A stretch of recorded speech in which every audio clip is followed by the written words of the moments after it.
खास बेगम की जगह एक अनजान लड़की को बिठा लेना और फिर अपनी ही बेगम को पैगाम भिजवाना कि वो जश्न से चली जाए, ये ना तो मियाँ बीवी के रिश्ते का लिहाज है, ना ही मुगल दरबार की तहजीब।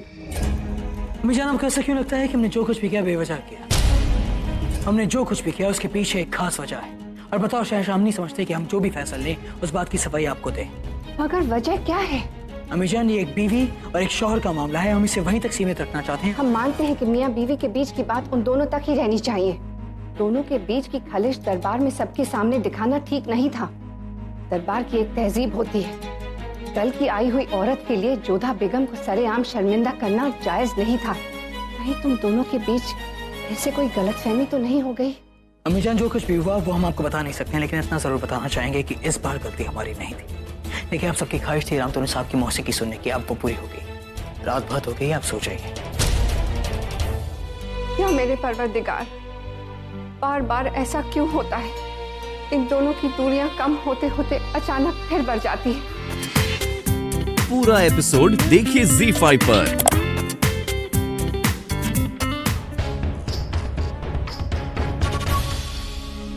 क्यों आए आप यहाँ? हमने तो आपको नहीं बुलाया। कैसा होकर आपकी तरह हम भी आपको यहाँ से धकेलते? आपको ही लौटाने आए हैं। उत्सव में इसे पहनने के लिए दिया था आपने, परंतु जब आपने हमें आमंत्रित किया ही नहीं तो हमें इसकी कोई आवश्यकता नहीं। जोधा बेगम, हम आप ही के पास आ रहे थे। हम चाहते हैं कि आप जश्न ये कंगन रात खूब अच्छा हुआ अपने से लौटा दें।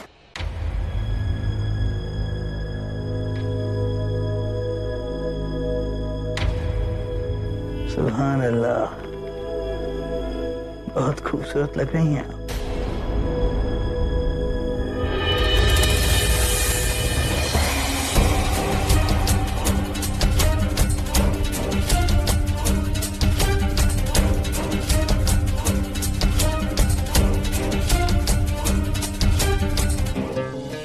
आप ही का करम है शहंशाह, इतना बेहतरीन लिबास आप ही ने हमें जो तोहफे में दिया है। पसंद आया आपको? जी। जय नसीब, दरअसल हमारे हरम में कारीगर है जो बेहतरीन लिबास बनाने में माहिर है। उससे कहकर हमने आपके लिए ये बेमिसाल लिबास बनवाया। आपकी मेहरबानी शहंशाह। कनीज को लगता है कि उसे अभी चले जाना चाहिए। बेगम साहिबा जो मौजूद है। हरगिज़ नहीं, जिस काम से आई थी वो हो चुका है। ऐसे आपके लिए एक और चीज है हमारे पास।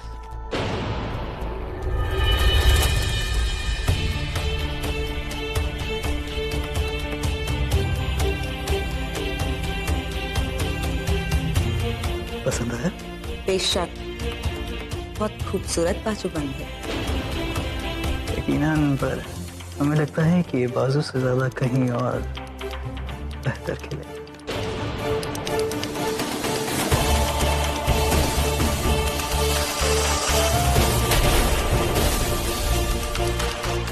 अब यकीनन ये बहुत खूबसूरत लग रहा है। कुछ और कहना है जोधा बेगम? कुछ चाहिए आपको?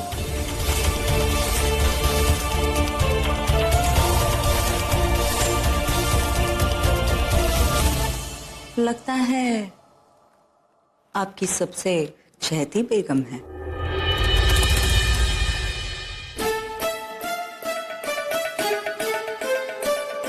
गुस्ताखी माफ हुजूर, कनीज को ऐसा नहीं कहना चाहिए, मगर सच तो ये है कि उन पर से आपकी नजर हटती ही नहीं, और आज तक ऐसा नहीं हुआ है कि कनीज सामने हो और किसी की नजर किसी और पे।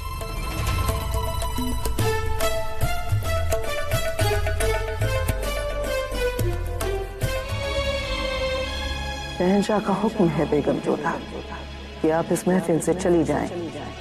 शहंशाह इस महफिल में आपकी मौजूदगी नहीं चाहते। समझते क्या हैं आपको कि आप बेइंतहा खूबसूरत हैं कि आप खत लिख देंगे और हम दौड़े चले आएंगे? नहीं जोधा बेगम। कनीज को लगता है कि उसे अभी चले जाना। बेगम साहिबा जो मौजूद है। इस काम से आई थी वो हो चुका है।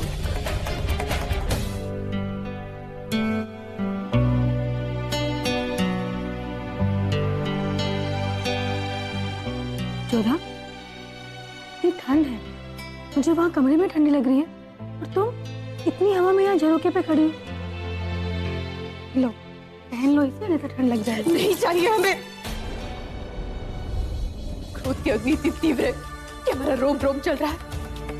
भरी सभा में शहंशाह ने हमारा अपमान किया, एक राजवंशी राजकुमारी का अपमान किया उन्होंने। और संगीत सभा से हमें चले जाने के लिए कहा। और जब हम उनके कक्ष में गए उनसे बात करने के लिए, तो उसके सामने कह दिया कि उनके पास हमारे लिए समय नहीं है। इतने अपमान के पश्चात हमारा मन कर रहा है कि भूमि पर जाकर उसमें समा जाए। परंतु जोधा, शहंशाह ने किसके सामने कहा ऐसा? क्या? अभी अभी तुम्हें तो कहा ना कि शहंशाह ने उसके सामने कहा। किसके सामने? वही जिसे भरी सभा में अपने और रुपया बेगम के साथ बैठाया था उन्होंने। परंतु वो स्त्री इस समय शहंशाह के कक्ष में क्या कर रही है? हमें क्या पता। और तुम्हें कैसे विचित्र प्रश्न पूछ रही हो हमसे? हम क्या इस बात का हिसाब रखते हैं कि शहंशाह के कक्ष में कौन कब आता है, वो किसके साथ रात्रि व्यतीत करते हैं? उस दिन नशे में न जाने क्या क्या कह रहे थे हमसे, और अब सोच कर भी हमें लज्जा आती है। जोधा, हो सकता है तुम्हें कोई भ्रम हुआ हो। भ्रम हुआ है हमें? तुमसे तो बात करनी बेकार है मोती। जब देखो तब शहंशाह का पक्ष लेती रहती हो। चले जाओ यहाँ से, अकेला छोड़ दो हमें, जाओ।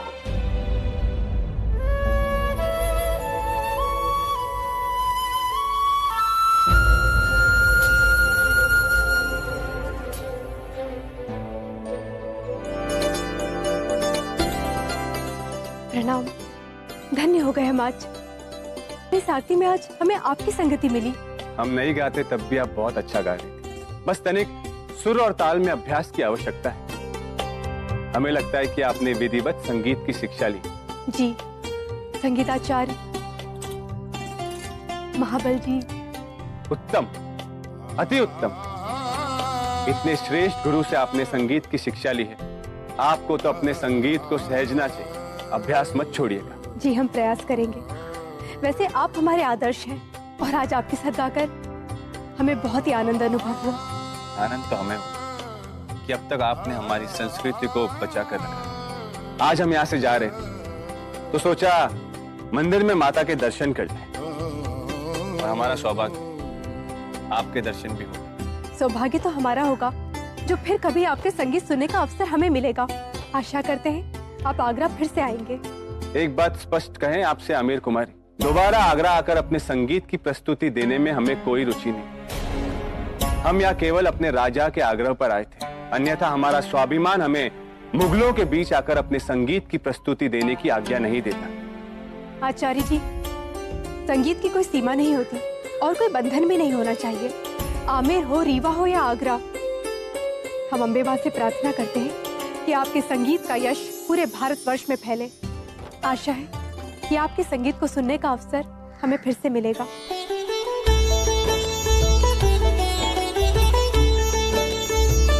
ये हमारी खुशनसीबी है। इजाजत दीजिए।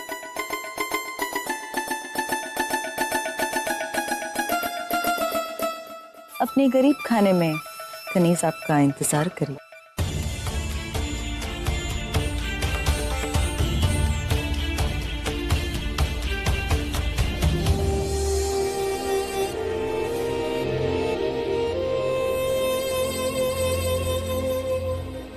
आप हमें सिखाने के लिए सिखा रहे या इन्हें दिखाने के लिए सिखा रहे?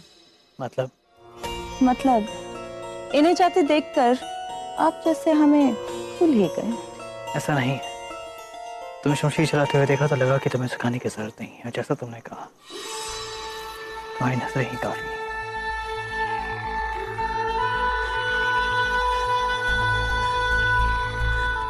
जिंदगी में पहली बार ऐसे इंसान से वास्ता पड़ा है।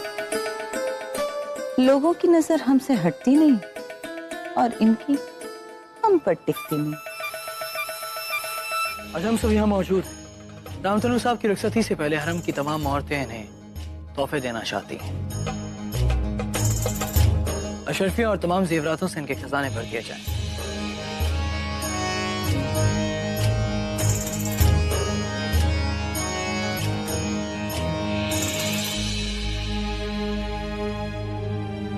हमारे मन में आपके प्रति बहुत आदर है शहंशाह, परंतु क्षमा करें, आज आपने हमें नीचा दिखा दिया।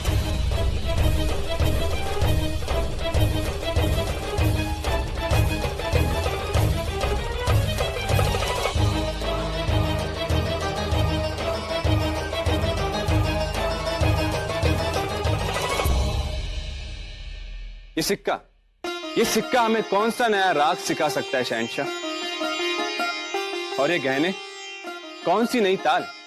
लगता है हर बात को अपने सुरों से तोलने की कमजोरी है आपकी अंतनु साहब। एक कलाकार की कमजोरी केवल उसकी कला होती है शहंशाह, परंतु हाँ, सभी वस्तुओं को सोने और चांदी से तोलने की कदाचित आदत आपकी हो गई है शहंशाह।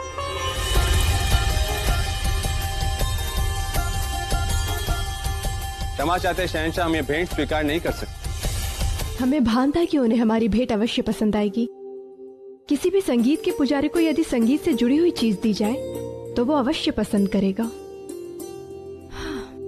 परंतु शहंशाह किसी के हृदय की बात को क्या समझेंगे? उनकी दृष्टि में तो हर चीज का मोल केवल धन, स्वर्ण या सिक्के हैं। आप लोग जाइए, हम जोधा के बाल धोते हैं।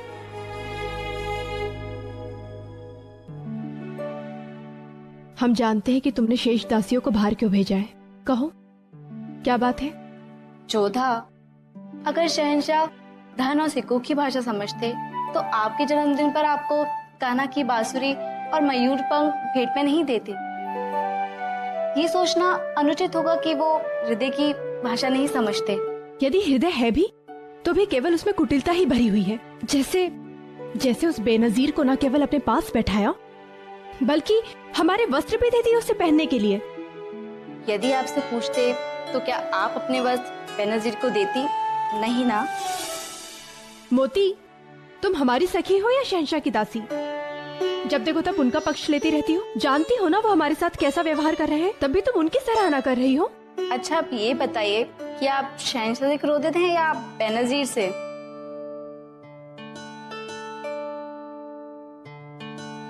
कहना क्या चाहती हो तुम? बुरा तो नहीं मानेंगे? यदि बुरा मानने वाली बात होगी तो मानेंगे और फिर तुमसे कभी बात भी नहीं करेंगे। कहो, आपको अधिक रोष किस पर है कि आपके वस्त्र बेनजीर के पास होने का या बेनजीर का शहंशाह के साथ होने का? आप अपना हक किस पे ज्यादा जताने लगी हैं, वस्त्र पर या शहंशाह पर? मोती, तुम्हें नहीं लग रहा कि तुम आवश्यकता से अधिक बोल रही हो? मैं केवल सत्य बोल रही हूँ। मैं सिर्फ आपकी दासी ही नहीं, सखी भी हूँ। मैं आपको समझती हूँ और आपके मन को भी। किसी के विषय में बार बार सोचना, चाहे वो कारण प्रेम हो या फिर क्रोध, इसका एक ही अर्थ होता है कि हम उस चीज पर अपना अधिकार समझने लगे और उससे संबंध अनुभव करने लगे। मोती, तुम जाओ यहाँ से, हमें अकेला छोड़ दो।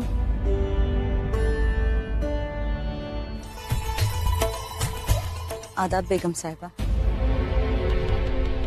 आपके शौक में खलल डालने के लिए हम माफी चाहते हैं। कहो, क्या कहना है? गुस्ताखी के लिए कनीज माफी चाहती है। कनीज की न इतनी हैसियत है न इतनी हिम्मत कि बेगम साहिबा का लिबास पहने, मगर शहंशाह के हुक्म से हमें पहनना पड़ा। हम लिबास वापस लौटाने आए हैं। आप इसे रख सकते हैं। हाँ, यदि आपको किसी के उत्तरण पहनने में आपत्ति नहीं। हम खुशी से रखेंगे। हमें आपकी किसी भी उत्तरण को अपनाने में कोई भी ऐतराज नहीं। देखिए ना,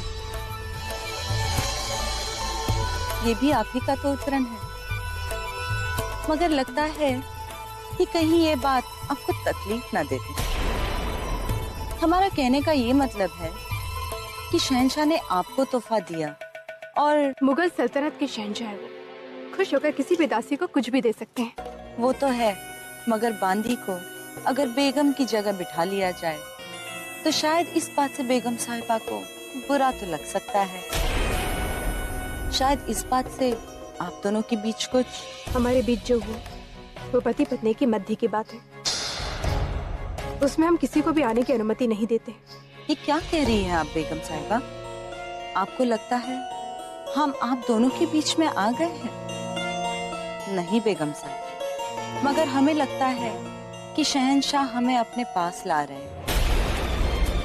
देखिए ना, आज रात के लिए हुक्म फरमाया है। आज रात शहंशाह हमारे पास आने वाले हैं।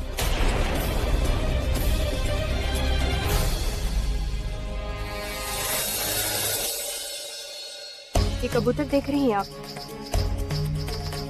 कभी कभी शहंशाह का मन आ जाता है तो इनमें से किसी को चुनकर दाना डाल देते हैं। अब यदि ऐसी स्थिति में कबूतर अपने आप को विशिष्ट समझे तो ये इनकी मूर्खता होगी। चलो जाकिरा, हमें लगता है हमने जोधा बेगम की दुखती रग को महसूस कर लिया है। पर हमें लगता है कि आप गलत जगह अपना वक्त जाया कर रही हैं। आपका मकसद? हमारा मकसद हम बेहतर जानते हैं और उसे पाने का तरीका भी। पंछी को दाना डालकर ललचाया जाता है और जब वो पास आ जाए तो उसे पकड़ लिया जाता है। अब तो वक्त ही बताएगा जोधा बेगम को कि दाना शहंशाह ने हमें डाला है तो हमने उन्हें। जब पहुंच बादशाह तक हो गई है तो जोधा बेगम की तरफ ध्यान क्यों है आपका? क्योंकि शहंशाह इस बेगम से कुछ ज्यादा ही नाराज है और हम इस नाराजगी का फायदा उठाएंगे।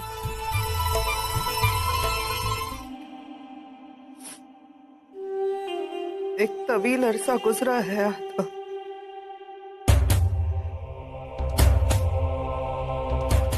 हमने आपके दीदार नहीं किए।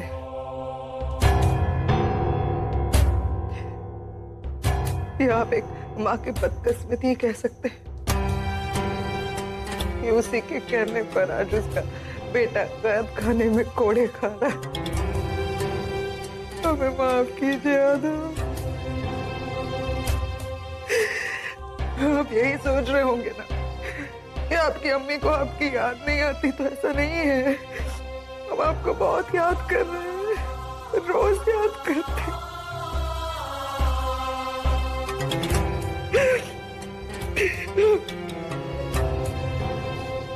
आपको लग रहा होगा कि हमारी अम्मी कुछ नहीं कर रही है हमारे लिए, तो ऐसी बात नहीं है आदम। हम पर यकीन करो, हम बस एक मौके की तलाश में हैं। वो मौका मिलते ही हम आपको कैद खाने से बाहर निकालेंगे। बहुत याद आती है आपकी आदत। आपको बाहर निकालने की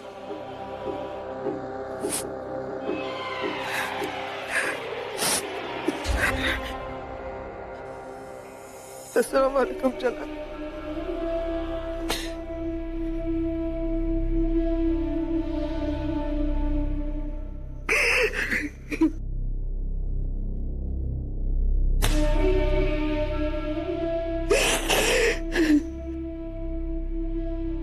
अब तुम खान की वजह से रो रही है ना? माफ कीजिएगा जनाब, चाहे जितनी कोशिश कर ले, लेकिन ममता से मगलूबी की आंखें अश्क पर हो ही जाती है। माँ है ना, जिस बेटे को मालवा का सूबेदार बनते हुए देखा है, फक्र महसूस करते थे जिसके बारे में आज वो कैद खाने में, तो दुख तो होगा ना चला। या अल्लाह। लेकिन जलाल, इसका मतलब ये नहीं है कि हम आदम खान पर तरस खा रहे हैं। एक माँ बनकर अगर हम आंसू बहा रहे हैं, मुगल सल्तनत की वजीर आलिया बनकर हमने उसको सजा दी है, कोड़े लगवाए हैं, और अगर जरूरत पड़े तो हम उसे सख्त सजा भी देख के हमारा यकीन कीजिए। आदाब, बैठिए। फरमाइए, हमें कैसे याद किया? आपके लिए नाचीज तोहफा लाए। अच्छा, बताइए क्या लाए हैं? तो शेरो शायरी को इकट्ठा करके हमने इसे किताब की शक्ल दी है। कुछ सुनाइए फिर। कौन है कायनात में जिस पर वक्त बेअसर, वक्त हर शय को बदल देता है। नूरे आफताब शाम को ढल जाता है, फिर नीला आसमान भी शाह नजर आता है। बहुत खूब, आपकी शायरी में बहुत वजन है। जी शुक्रिया। आइए हमारे साथ एक शतरंज की बाजी खेलिए। जी। वैसे रुकैया बेगम, आप इसे गुस्ताखी ना समझे तो हम आपसे आपके हंसने की वजह जानना चाहेंगे। वजह बहुत बड़ी है सलीमा बेगम। हमें होशियार ने बताया कि उस काबुल से आई हुई बांदी ने शहंशाह को बुलाया है अपने साथ रात बिताने के लिए। होशियार, हमारा वादा है तुमसे, अगर शहंशाह उस बांदी के पास गए तो हम हमारा ओहदा एक दिन के लिए तुम्हें सौंप देंगे और हम तुम्हारी खिदमत करेंगे। हुजूर, फिर तो हम खुदा से दुआ करेंगे कि हम ये शर्त हार जाएं। आपकी खिदमत कराने के पहले अल्लाह हमें उठा ले। अस्सलाम वालेकुम। वालेकुम अस्सलाम। तकलिया वजीर आलिया, कनीस को याद किया होता तो। बेनजीर, प्यासा कुएं के पास जाता है, कुआं प्यासे के पास नहीं आता। या खुदा, हमारी ये मचाल कि वजीर आलिया को हम प्यासा रखें। बातें बहुत अच्छी करती हैं आप। अगर आपको एतराज ना हो तो थोड़ी काम की बात भी कर लें। बेगम जोधा के साथ क्या बातें कर रही थी आप बेनजीर? बस थोड़ी सी गुफ्तगू कर रहे थे। वही जानना चाहते हैं कि क्या गुफ्तगू हो रही थी आप दोनों के बीच में। इतनी दिलचस्पी क्यों है आपको? सुना था हमने कि आप बहुत शातिर हैं बेनजीर, लेकिन एक बात कहें, हमारे सवाल का जवाब सवाल ना हो तो बेहतर होगा। माफी चाहते हैं। दरअसल हमें महसूस हो रहा है कि जोधा बेगम को हमारा मुगल सल्तनत में होना अच्छा नहीं लगता। शहंशाह ने उनकी जगह हमें बिठाया, शायद उनको वो भी अच्छा नहीं लगा, इसीलिए हम उनका मन टटोल रहे थे। जैसा हमने सोचा था वैसे ही निकली आप। बहुत समझदार हैं आप, और जो समझदार होते हैं वो हमारी नजरों में बहुत जल्दी उठ जाते हैं। और जो आपकी नजरों में ऊपर उठ गया उसका ओहदा उठ जाता है ना? बेशक। फिर तो लगता है जोधा बेगम अपना ओहदा बहुत जल्दी खोने वाली है, क्योंकि हमने महसूस किया है कि वो आपकी आंखों में भी उठी नहीं, बल्कि खटकती है। बेनजीर, बहुत तेज दिमाग है आपके पास, ये बात हमें पसंद आई, लेकिन आपके दिमाग से ज्यादा आपकी जुबान ज्यादा तेज चलती है। माफ कीजिएगा, ये बात हमें पसंद नहीं आई। जो लोग आगे बढ़ना चाहते हैं जिंदगी में, वो दिमाग चलाते हैं और जुबान को काबू में रखते हैं। अगर बहुत जल्द वो मकाम हासिल करना चाहती हो जिसके बारे में शायद आपने सोचा भी नहीं होगा, तो जैसा हम कह रहे हैं वैसा करो। एक बात याद रखना, शहंशाह हमें बड़ी अम्मी जान कहते हैं, इसीलिए हमारी नजरों में हमेशा उठी रही है बेनजीर, खटकी है। जलाल के अगर जल्द करीब पहुंचना चाहती हैं तो जैसा हम कह रहे हैं वैसा ही कीजिए। खुदा हाफिज।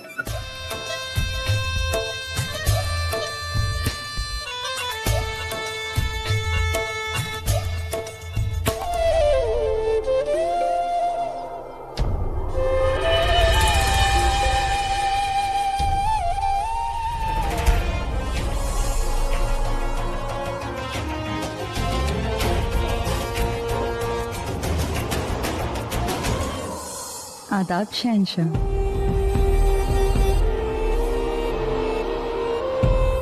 हवाएं बहुत मेहरबान हैं आज इन बहती हवाओं में।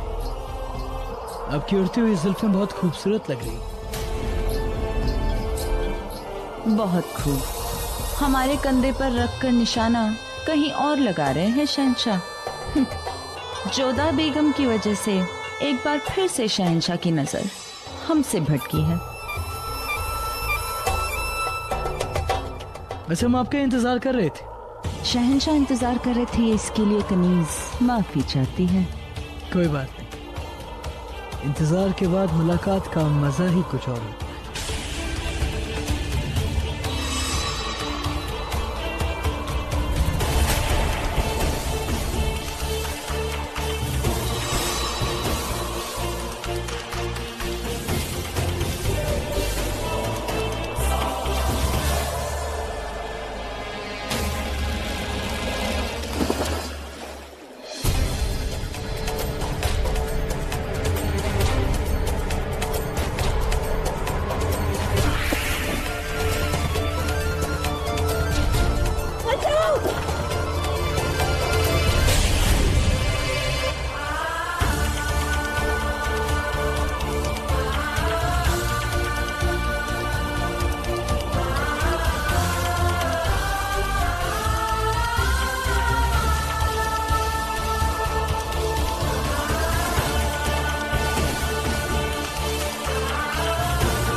फिक्र मत करो, कुछ नहीं होगा तुम्हें। बहुत ठंड लग रही है। खड़े खड़े हमारा मुंह क्या देख रहे हो? जाओ जाओ, शाल लेकर आओ और गर्म पानी लेकर आओ।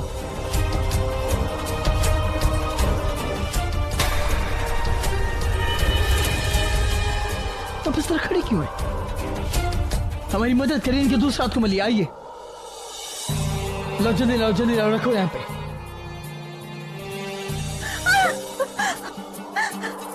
पानी बहुत गर्म है शहंशाह। अहमक हो क्या? नहीं जानती कि सिकाई के लिए इतना गर्म पानी नहीं होना चाहिए? ले जाओ उसे।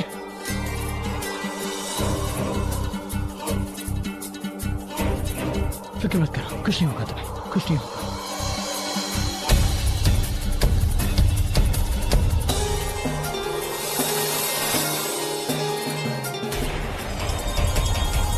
इनका अच्छे से ख्याल रखना, इन्हें गोदरे में ले जाओ।